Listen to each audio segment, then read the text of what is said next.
ಅದಕ್ಕೆ ನೋಡಿದ್ರ ರಾಜೇಶ್ವರಿ, ನಿಮ್ಮ ಸೊಸೆ ಎಷ್ಟು ಮುಗ್ದೆ ಅಂತ. ಇಂಥವಳನ್ನ ಚೆನ್ನಾಗಿ ನೋಡ್ಕೊಳ್ಳಿ.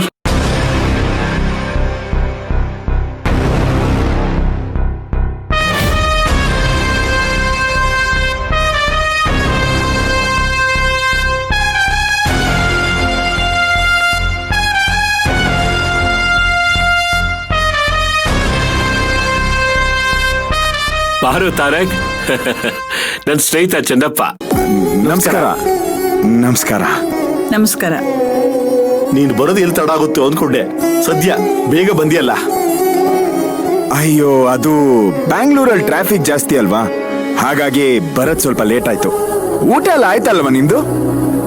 ಹಾ, ಆಯ್ತಪ್ಪ. ನಿನ್ನ ಹೆಂಡತಿ ಕೈ ರುಚಿಯನ್ನು ನಾವು ನೋಡಿದ್ದಾಯ್ತು. ಹೌದಾ?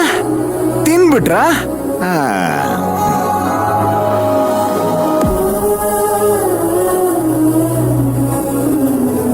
ತಗೊಳ್ಳಿ.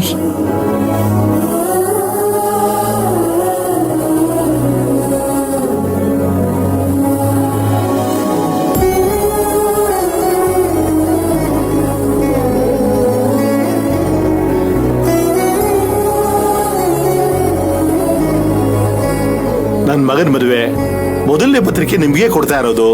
ನೀವು ಕುಟುಂಬ ಸಮೇತ ಬಂದು ಆಶೀರ್ವಾದ ಮಾಡಬೇಕು. ಖಂಡಿತ ಬರ್ತೀವಿ.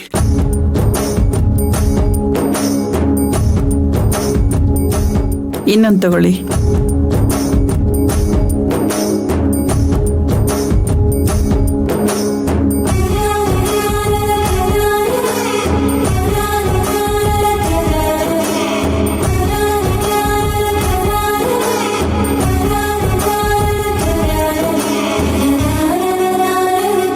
ತಾರಕ್, ಬಾರಪ್ಪ. ಏನೋ ಇದು, ನಾವೆಲ್ಲ ಒಂದೇ ಕುಟುಂಬ ಅಲ್ವಾ, ಇನ್ನೊಂದು ಪತ್ರಿಕೆ ಯಾಕೆ? ಯಾಕೋ ಚಂದ್ರು, ನಮ್ಮೂರಿನ ಸಂಪ್ರದಾಯ ಮರ್ತ್ಬಿಟ್ಟಿಯಾ? ಮಕ್ಕಳು ದೊಡ್ಡವರಾಗಿ ಮದುವೆ ಆಗಿ ಅಪ್ಪ ಅಮ್ಮನ ಜೊತೆ ಅದೇ ಮನೆಯಲ್ಲಿದ್ರು ಕೂಡ ಪ್ರತ್ಯೇಕ ಕುಟುಂಬ ಅನ್ಕೊಳ್ಳೋದು ನಮ್ಮ ಆಚಾರ ಅಲ್ವಾ?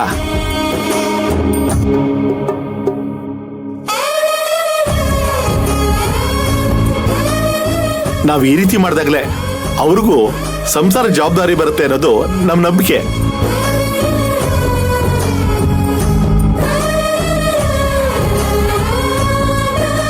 ಅಯ್ಯೋ, ಈ ಜವಾಬ್ದಾರಿ ವಿಷಯದಲ್ಲಿ ನಮ್ ಸಿಂಗರ್ರಿ ಮೊದಲನೇ ಸ್ಥಾನ ಬಿಡಿ. ಇವರಿಲ್ಲ ಅಂದ್ರೆ ಈ ಮನೆಯಲ್ಲಿ ಯಾರ ಕೈ ಕಾಲು ಆಡೋದೇ ಇಲ್ಲ.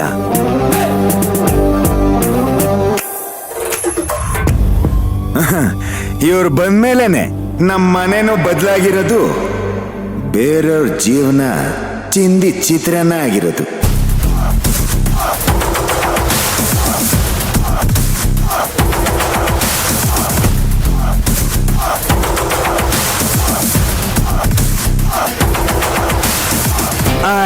ನಿಮ್ ಫೇವ್ರೆಟ್ ಚಿತ್ರಾನ್ನ ಮಾಡ್ಕೊಟ್ರೇನ್ರಿ ಅವ್ರಿಗೆ?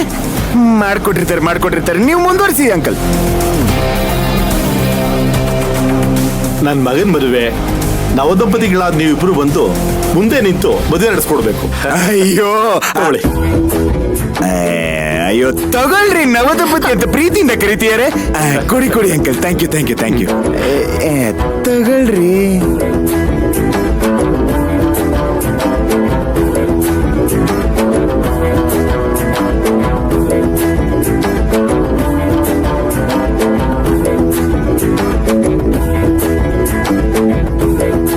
ಇವ್ರು ಹೋದ್ಮೇಲೆ ಖಂಡಿತವಾಗ್ಲೂ ಮನೇಲಿ ಕುರುಕ್ಷೇತ್ರ ಆಗತ್ತೆ.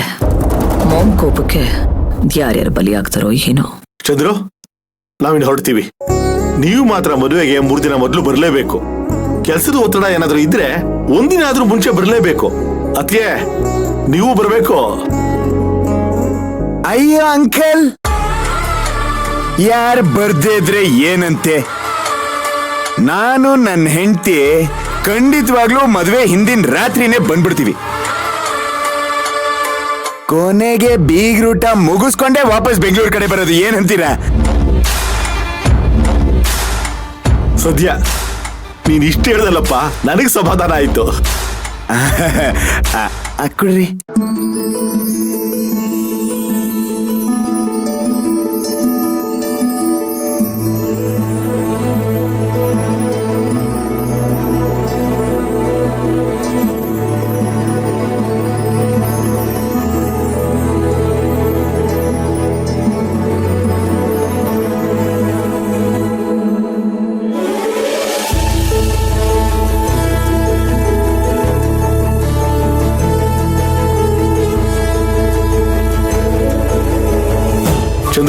ನಾವಿನ್ ಬರ್ತೀವಿ. ಅದಕ್ಕೆ ಬರ್ತೀವಿ. ಹಾ, ರೆಡಿ. ಸರಿ, ನಾವಿನ್ನು ಬರ್ತೀವಿ. ಬರ್ತೀವಪ್ಪ, ಬರ್ತೀವಮ್ಮ, ಬರ್ತೀವಿ.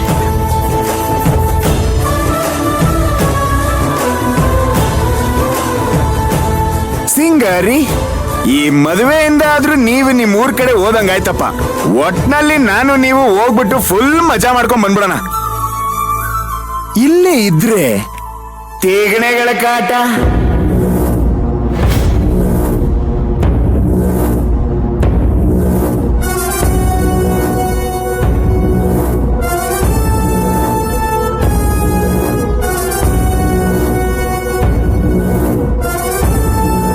ಏನ್ ಚಂದ್ರು ಇದು? ಯಾರಿಗೂ ಗೊತ್ತಿಲ್ದಿರೋ ಸಂಪ್ರದಾಯ. ಮನೇಲಿ 4 ಜನ ಗಂಡ್ ಮಕ್ಳಿದ್ರೆ 4 ಜನಕ್ಕೂ ಸೆಪರೇಟ್ ಆಗಿ ಇನ್ವಿಟೇಷನ್ ಕೊಟ್ಬಿಡ್ತಾರ.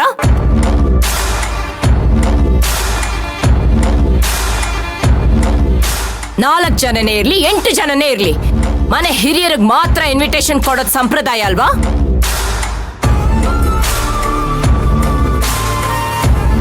ಯಾಕೆ ರಾಜೇಶ್ವರಿ ಇಷ್ಟೊಂದು ಕೋಪ ಮಾಡ್ಕೋತಿದ್ಯಾ? ಅವ್ರದ್ದೇನೋ ಸಂಪ್ರದಾಯ ಕೊಟ್ಟು ಹೋಗಿದ್ದಾರೆ, ಅದಕ್ಕೆ ಇಷ್ಟೆಲ್ಲ ತಲೆ ಕೆಡಿಸ್ಕೊಳ್ಳೋ ಅವಶ್ಯಕತೆ ಇಲ್ಲ. ಅವಶ್ಯಕತೆ ಇದೆ ಅಂತಾನೆ ಹೇಳ್ತಾ ಇರೋದು. ನನ್ನ ಮಗನ್ಗೆ ಸೆಪರೇಟ್ ಆಗಿ ಇನ್ವಿಟೇಷನ್ ಕೊಟ್ಮೇಲೆ ನನ್ನ ಮಗಳು ಅಳಿಯ ಅಲ್ಲೇ ನಿಂತಿದ್ರಲ್ವಾ, ಅವ್ರಿಗೂ ಕೊಡ್ಬೋದಾಗಿತ್ತಲ್ವಾ? ಯಾಕೆ ಕೊಟ್ಟಿಲ್ಲ?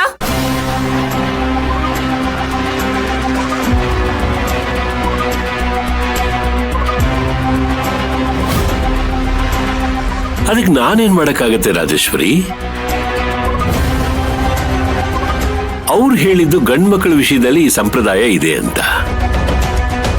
ಹೆಣ್ಮಕ್ಳು ಮದುವೆ ಆಗಿ ಗಂಡನ ಮನೇಲಿ ಇರೋದ್ರಿಂದ ಈ ಸಂಪ್ರದಾಯ ಇಲ್ಲ ಅನ್ಸತ್ತೆ. ಹಾಗಾದ್ರೆ ನನ್ನ ಮಗಳನ್ನ ಅವಳ ಗಂಡನ ಮನೆಗೆ ಕಳಿಸಿ ಅವಳಿಗೆ ಪತ್ರಿಕೆ ಕೊಡುತ್ತೆ ಹೇಳ?